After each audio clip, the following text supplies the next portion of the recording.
तो hello nursing वाले family, स्वागत है आपका एक नए वीडियो में। और काफ़ी दिनों से मैं सोच रहा था कि यार इम्पोर्टेंट क्वेश्चन तो मैंने डाले और डालने के बाद आए भी, और चीज़ों को आपका पता ही है, मैं तो क्या ही बोलूँ भाई। आपको सब पता है कि क्या हो रहा है, क्वेश्चन आते हैं कि नहीं आते। इम्पोर्टेंट क्वेश्चन आपकी बहुत हेल्प हुई और जल्दी ही हमारी 20K की फैमिली इंस्टाग्राम पे होने वाली है। तो उसके लिए सभी का दिल से शुक्रिया और आप जो इतना प्यार देते हैं उसके लिए। आज की जो ये सीरीज हम स्टार्ट करने वाले हैं उसमें हम स्टार्ट करेंगे न्यूट्रिशन। और न्यूट्रिशन के बारे में यार क्या बताऊँ मैं तुम्हें कि न्यूट्रिशन एक ऐसी सब्जेक्ट है जिसमें ऐसा लगता है कि हमें आती है और बहुत इजी सब्जेक्ट है, और आखिर आखिर है भी इजी। लेकिन जैसे जैसे टाइम बढ़ता जाता है हम इन चीज़ों को भूलते जाते हैं और ये एक बर्डन सा लगता है कि हमको पढ़ना ही नहीं है। ठीक है, और दोनों का एक मिक्स एग्जाम होता है, न्यूट्रिशन और बायोकेमिस्ट्री का। और न्यूट्रिशन एक ऐसी सब्जेक्ट है जो तुम्हें आसानी से पास करवा सकती है। अगर ये तुम्हें अच्छे से आती है तो बायोकेमिस्ट्री की तरफ तुम्हारा ध्यान कम जाएगा और तुम न्यूट्रिशन की तरफ से ही उस चीज़ों को कवर अप कर सकते हो। तो मैं ऐसे नहीं पढ़ाऊंगा कि जस्ट तुम्हें कवर अप करना है, ना बाबा ना, तुमको ऐसे पढ़ाया जाएगा। और मैं ऐसा भी नहीं कहना चाहता कि मैं पढ़ा रहा हूँ तुम्हें, मैं बस तुम्हें समझाना चाहता हूँ चीज़ों को, बेसिक्स को क्लियर करना चाहता हूँ आप लोगों के। और ऐसे समझो कि बस जैसे अभी रील्स स्क्रॉल कर रहे थे ना, रील्स स्क्रॉल कर रहे थे जिस तरह से, ऐसे ही मेरी वीडियो देखनी है तुम्हें। नोट्स बनाने हैं बाद में बना लेना, कोई दिक्कत नहीं है, अभी मत बनाना, अभी बस चीज़ों को समझ लेना, ठीक है। और ज़्यादा लोड नहीं लेना है, ना तो ज़्यादा लोड मैं लेता हूँ समझाने में, ना ज़्यादा लोड तुम लेना समझने में। चीज़ों को बस ऐसे रखो कि हाँ बस वीडियो चल रही है, देख रहे हैं, समझ रहे हैं, बस इजी सी बात है। जिस तरह मूवी देखते हो वैसे समझने का ट्राई करना है, कोई दिक्कत नहीं। चलो फिर आप शुरू करते हैं। और छोटी छोटी वीडियो रहेंगी, ज़्यादा लंबी नहीं रखेंगे, चीज़ों को समझो, ट्राई करो समझने का, कोई नहीं।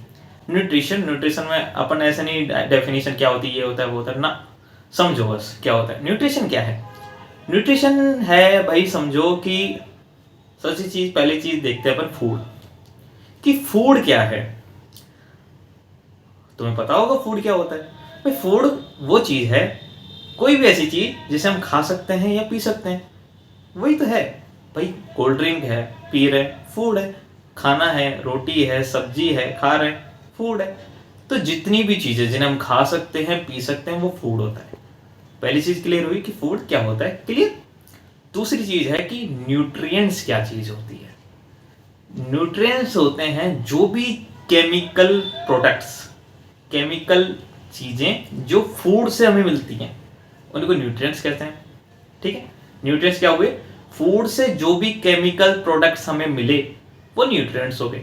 दो चीजें क्लियर होगी, फूड क्लियर हो गए, न्यूट्रिएंट्स क्लियर हो गया तुम्हारा, ठीक है। अब बात करते हैं कि न्यूट्रिशन क्या है। न्यूट्रिशन एक मेडिकल साइंस की ब्रांच है जो डील करती है स्टडी ऑफ न्यूट्रिएंट्स। ठीक है, स्टडी ऑफ न्यूट्रिएंट्स। अभी न्यूट्रिएंट्स कहां से मिलते थे? फूड से। फूड से मिले न्यूट्रिएंट्स, और न्यूट्रिएंट्स की स्टडी करना न्यूट्रिशन कहलाएगा। न्यूट्रिशन की डेफिनेशन देखें क्या रहेगी? Branch of medical science that deals with nutrients, how to achieve and utilise. कि न्यूट्रिएंट्स हमें कैसे मिलेंगे और उनको कैसे हम यूटिलाइज करेंगे, मतलब कैसे हमें खाना खाया, कैसे हम खाना खाया और वो कैसे कैसे उसका मेटाबॉलिज्म हो रहा है, कैसे उसका एब्जॉर्प्शन हो रहा है, कैसे डाइजेशन हो रहा है, ये सारी चीजें मिलके पूरी स्टडी को न्यूट्रिशन बोलता है। तो समझे, फूड क्लियर हुआ, न्यूट्रिएंट्स क्लियर हुए, और फिर न्यूट्रिशन क्लियर हो गया। अभी आगे बात करते हैं कि मेटाबॉलिज्म क्या है। ठीक है, अब समझो मेटाबॉलिज्म कोई भी चीज है, बॉडी का एक प्रोसेस होता है मेटाबॉलिज्म, जिसमें बॉडी में केमिकल रिएक्शन होती हैं। ठीक है, केमिकल रिएक्शन होंगी, और मेटाबॉलिज्म के अंदर दो चीजें हो सकती हैं।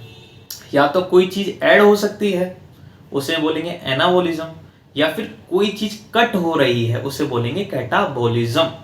ठीक है, खाना हमने खाया, मुंह के अंदर गया, ठीक है, दांतों से काटा, उसे कट किया चीजों को, कोई चीज बड़ी थी, बल्क में थी, खाने का इतना बड़ा टुकड़ा तुमने खाया, वो इतने छोटे छोटे टुकड़ों में टूट गया। समझे, उसे बोलेंगे कैटाबोलिज्म। ठीक है, C for cut, C for catabolism. टूटना कैटाबोलिज्म, ऐड होना, A for add, A for anabolism, कोई भी चीज ऐड हुई, ठीक है, एनाबोलिज्म। खाना खा रहे हैं, खाना खाते खाते खाने में हम सलाइवा मिलती है, लार मिलती है हिंदी में बोले तो क्या हुआ, ऐड हुई ना, कोई चीज मिली ना उसके अंदर, तो हुआ एनाबोलिज्म। ऐसे चीजों को समझो। ठीक है, कैटाबोलिज्म क्या है, एनाबोलिज्म क्या है, और दोनों चीजों मिलके बनता है मेटाबोलिज्म। समझो। अब एक चीज आएगी कि इसका एग्जांपल क्या है कि पॉलीसैकेराइड, ये समझाने के लिए बोला, एग्जांपल है मेटाबॉलिज्म का कि पॉलीसैकेराइड से मोनोसैकेराइड में बदलना। ठीक है, अभी पॉलीसैकेराइड क्या है, मोनोसैकेराइड क्या है, ये आगे चल के समझ में आएगा, लेकिन सैकेराइड से इतना मत समझ लो शुगर, और शुगर से इतना समझ लो ग्लूकोज। ग्लूकोज का नाम तुमने सुना होगा, सीधी सी बात है। तो ग्लूकोज, ग्लूकोज एक मोनोसैकेराइड है। मतलब कि समझो कि जैसे बॉडी है, बॉडी की सबसे बेसिक स्ट्रक्चर क्या है, सेल है, सबसे छोटी स्ट्रक्चर सेल है। वैसे ही सैकेराइड, शुगर का सबसे छोटा मॉलिक्यूल क्या है, ग्लूकोज है, सबसे छोटा मॉलिक्यूल ग्लूकोज है। ठीक है, ग्लूकोज क्या है, मोनोसैकेराइड। मोनो का मतलब होता है एक सैकेराइड होता है ग्लूकोज। ऐसे मोनोसैकेराइड होता है, डाइसैकेराइड होता है, और पॉलीसैकेराइड होता है। ठीक है, तो पॉलीसैकेराइड बहुत सारी शुगर से एक शुगर का बनना। ठीक है, बहुत सारी शुगर से एक शुगर का बनना, पॉलीसैकेराइड से मोनोसैकेराइड का बनना। क्या हुआ, टूटा ना, बहुत सारे से एक में बदला, टूट गया, तो इसको क्या बोला अपन ने, कैटाबोलिज्म बोला, बताया था ना अभी, C for cut, C for catabolism, तो क्या हुआ, कैटाबोलिज्म। एनाबोलिज्म क्या रहेगा, एक ऐड होना, एक चीज से जुड़ के बड़ी चीज बनना, तो एनाबोलिज्म क्या रहेगा, जुड़ के बड़ा होना। तो मोनोसैकेराइड से पॉलीसैकेराइड का बनना एनाबोलिज्म कहलाएगा। चीजें क्लियर हो रही है, थोड़ा सा डाउट आ रहा होगा, थोड़ा सा कंफ्यूजिंग हो रहा होगा, लेकिन समझो इस चीज को। कैटाबोलिज्म का मतलब क्या था, सी फॉर कट, कट देखा ना पिक्चरों में, कट तोड़ना, सी फॉर कट। तो पॉलीसैकेराइड से मोनोसैकेराइड में बदलना, बहुत सारी चीजों से एक चीज में बदलना। और एनाबोलिज्म का मतलब क्या है कि एक चीज से बहुत सारी चीजों को बनना, ऐड होना। ठीक है, कैटाबोलिज्म, एनाबोलिज्म, समझे। आगे बात करते हैं अपन, दूसरी चीज रहेगी सबसे आगे, माल न्यूट्रिशन। ये सब तुमने सुना होगा कि माल न्यूट्रिशन क्या है। माल न्यूट्रिशन का मतलब से तुम अपना पहला थॉट क्या जाता है माल न्यूट्रिशन नाम वर्ड सुन के, कि माल न्यूट्रिशन एक बच्चा है, दिमाग में क्या ख्याल आएगा, एक बच्चा है जो सूखा सा है, बिल्कुल थिन सा, मरा हुआ सा। माल न्यूट्रिशन का मतलब ये नहीं होता कि उसको खाना नहीं मिल रहा। माल न्यूट्रिशन का मतलब है इनएडुकेट डाइट। ठीक है, इनएडुकेट। अब इनएडुकेट का मतलब क्या है, या तो वो ज्यादा हो सकती है या फिर वो कम हो सकती है। तुमने जो सोचा ना थिन सा बच्चा, पतला सा, मरा सा, वो ठीक है, लेकिन अगर एक मोटा बंदा भी है, ठीक है, तो वो भी माल न्यूट्रिशन में आ सकता है। ठीक है, दोनों इनएडुकेट मतलब ज्यादा भी हो सकता है, कम भी हो सकता है। तो अगर बैलेंस नहीं है उस चीज में तो उसको बोलेंगे इनएडुकेट। समझ रहे हो चीजों को। आगे चलते हैं। इनमें क्या हो सकता है, अंडर वेट हो सकता है या अंडर न्यूट्रिशन हो सकता है, ओवर वेट हो सकता है, ओवर न्यूट्रिशन हो सकता है। अगर अंडर वेट की बात करें, मतलब वेट से नीचे है, अंडर न्यूट्रिशन मतलब दोनों चीज एक ही। अगर उससे नीचे है उसे बोलेंगे अंडर वेट। अंडर वेट में आ जाएगा जैसे कि क्वासी और core marasmus. Over weight, over nutrition का मतलब ओवेस पर्सन।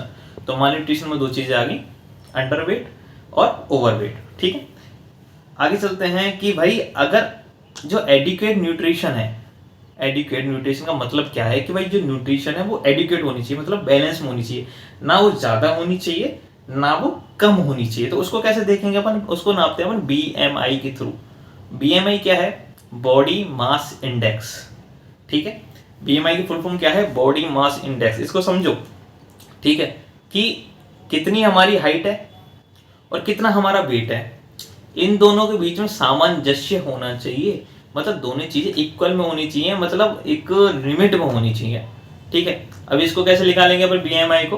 BMI को निकालने का सीधा सा फॉर्मूला है कि जो वेट है उसको केजी में ले लो, कितना केजी वेट है, जैसे किसी बंदे का वेट 60 किलो है, ठीक है, और उसकी हाइट है 152 सेंटीमीटर, 152 सेंटीमीटर। ठीक है, अब इसको मीटर में करके कन्वर्ट करके और इसका स्क्वायर करना है। ठीक है, तो 60/1.52 इंटू 1.52 आ जाएगा। ठीक है, अब इसको करके और फिर जो निकलेगा अगर ये वैल्यू, जैसे कोई भी एग्जांपल के लिए कोई भी वैल्यू है, अगर वो 18.5 से और 24.9 तक जा रही है तो ये नॉर्मल है, ठीक है। अगर ये 18.5 से नीचे जा रही है, चाहे 80.4 हो, 80.3 हो, इससे भी नीचे जा रही है तो इसको बोलेंगे अंडरवेट, ठीक है। अगर वो 25 से ऊपर जा रही है तो ये ओवरवेट हो गया, तो इसमें क्या बोलेंगे, अगर 25 से 29.9 तक जा रही है तो इसको बोलेंगे प्री ओबेसिटी। अगर ये 30 से 34.9 तक जा रही है इसको बोलेंगे ओबेसिटी, और 35 से ऊपर जा रही है तो इसको बोलेंगे सीवियर ओबेसिटी। समझ रहे हो? ये जो बीएमआई निकालने का फॉर्मूला है ये ईएसआईसी के एग्जाम में भी आ चुका है, बहुत सारे एग्जाम हुए जहाँ पे आ चुका है। तो इसको निकालने का तरीका मैंने बताया, तो मैं दोबारा समझो कि वेट को लेना है केजी में और हाइट को लेना है मीटर स्क्वायर में, ठीक है। और उसके बाद जो वैल्यू आएगी, अगर 18.5 से 24.9 तक आ रही है तो नॉर्मल है, और 24.9 से ऊपर जा रही है तो अब नॉर्मल, और 18.5 से नीचे जा रही है तो अब नॉर्मल। तो आज की सीरीज यहीं करते हैं खत्म। अगर नोट्स लिखने हैं तो अब ये वीडियो देख ली, उसके बाद लिखना, चीज़ों को समझने का ट्राई करना। मिलते हैं अगली वीडियो में, तब तक के लिए बाय, नमस्कार।